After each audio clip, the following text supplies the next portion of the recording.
يا سلام على التوزيع ويا سلام على الارتقاء ويا سلام على الجول من كريم ندفد.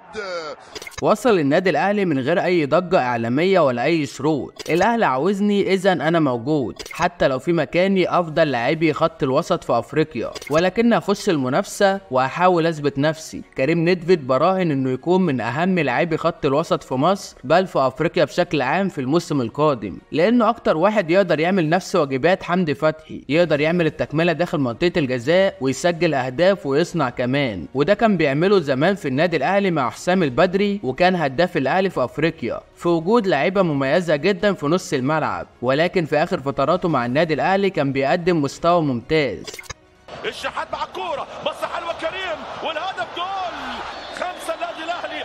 كريم ندفد، كريم ندفد نجم المباراه ونجم اللقاء بكل التاكيد، والاسيست ثالث مره بقدم حسين الشحات، والتحرك جميل روعه بكل التاكيد من كريم ندفد. كمان مع فيوتشر كان واحد من اهم الحلول داخل الملعب، لاعب قيادي وقادر يعمل الفرق دايما، امكانيات مميزه ومتعدد الادوار، وعنده التكمله بشكل ممتاز، بصير وبيقدر يعمل عمليه الربط ما بين الخطوط بمستوى هايل، كمان لاعب جيد في استخلاص الكوره. وفعلا كريم ندفد واحد من اكتر اللعيبه تكاملا في مركز خط الوسط في مصر في الوقت الحالي. يلا يا شحات، مهاره كبيره، انطلاقه رهيبه بعرضيه والهدف، والهدف جول. الهدف جول. الرباعيه، الرباعيه.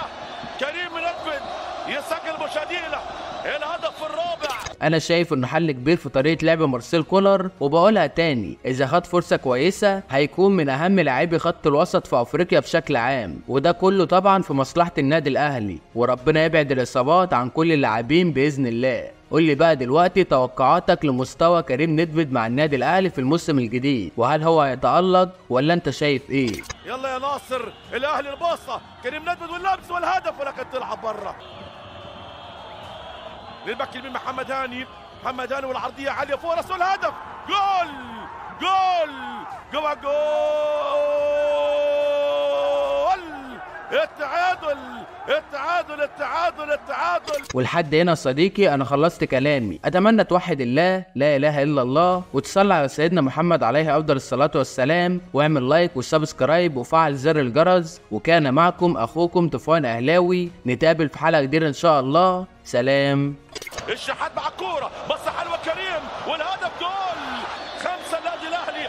كريم ندفد، كريم ندفد نجم المباراه ونجم اللقاء بكل التاكيد، والاسيست ثالث مره بقدم حسين الشحات، والتحرك جميل روعه بكل التاكيد من كريم ندفد.